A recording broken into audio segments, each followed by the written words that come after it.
Hello everyone. এই mango ডেজার্টটা হচ্ছে অনলাইনের most of the viral dessert. আর এটা যখন আমি রিলস দেখতাম ইনস্টাতে, ফরেন কান্ট্রিরা খুব পিপলসরা খুব মজা করে খেত। সো আমার আসলে এটা খাওয়ার জন্য খুব ক্রেভিং ছিল।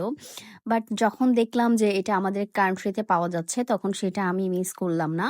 সো ওইখানে চলে গেলাম। আসলে এই রেস্টুরেন্টটাতে খুব সুন্দর করেও তারা বানিয়েছিল। সো আমার আসলে লিটলি খুব ভালো লেগেছে।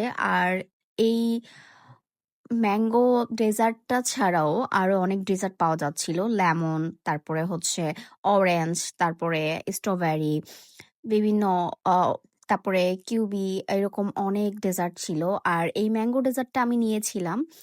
আর এইটা আমি টেস্ট করে দেখবো, যেহেতু আমার খুব বেশি ড্রিম ছিল যে কবে আমাদের দেশে হবে বা আমি কবে খেতে পারবো। সো ফাইনালি যখন আমার হাতে পেয়ে গেছি, সো লিটারলি আমি আসলে খুবই হ্যাপি ছিলাম এটা পেয়ে। এখন হচ্ছে আমি এটা খেয়ে দেখছি যে এটা আসলে রিয়েলি ভাবে খেতে কেমন লাগে।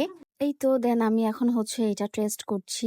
আর এটা আসলে ম্যাঙ্গো ডেজার্টটা খুবই ইয়ামি ছিল, কি বলবো। ফাইনালি আসলে আমার খেয়ে খুবই খুবই ভালো লেগেছে, বলার মতো না। সো আমার আসলে এই ড্রিমটা পূরণ হয়ে গেছে। আর নেক্সটে আমি আবারও যাব অন্য কোনো ডেজার্ট ট্রাই করার জন্য। আর এটা সত্যি খুব ইয়ামি ছিল। আর তবে আমার কাছে এটার প্রাইসটা রিজনেবল লাগেনি। এটার প্রাইসটা 150 টাকা ছিল, মানে 850 টাকা। সো এইটা আসলে প্রাইসটা অনেক বেশি। আর এইখানে হচ্ছে আমার লিটল সিস্টার ট্রাই করছে, তাকেও বলছিলাম যে এই ডেজার্টটা খেয়ে একটা রিভিউ দিতে। অবশ্যই আমরা ট্রাই করছি অনেস্ট একটা রিভিউ দিতে। সো সে এখনই এটা রিভিউ দিবে। খাবারটা খেয়ে তোমার কেমন লাগছে? অনেক টেস্ট, ইয়াম্মি। সিরিয়াসলি গাইস, অনেক ইয়াম্মি, ইভেন অনেক টেস্ট। ও এটা খেয়ে লিটলি পাগল হয়ে গেছে।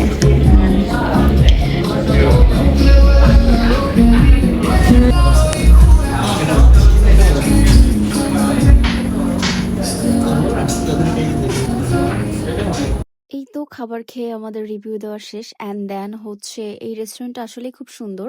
আর সবচেয়ে বড় কথা হচ্ছে আমাদের বাংলাদেশটাও আসলে অনেক সুন্দর। আর আমাদের দেশেও অনেক কিছু পাওয়া যায়, যেটা সবচেয়ে বড় কথা হচ্ছে মোস্ট অফ দ্য মানি।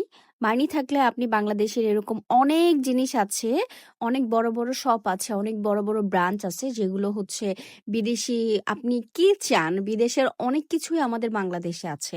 এটা আমরা অনেকেই জানি, আবার অনেকেই জানি না। সো আমরা দেখা যায় কিছু বাহিরের কান্ট্রির কোনো জিনিস যদি মানুষের হাতে দেখি, তাহলে আমরা সেটা বলে বসি, এটা কি তোমাকে দেশের বাইরে থেকে কেউ গিফট করেছে?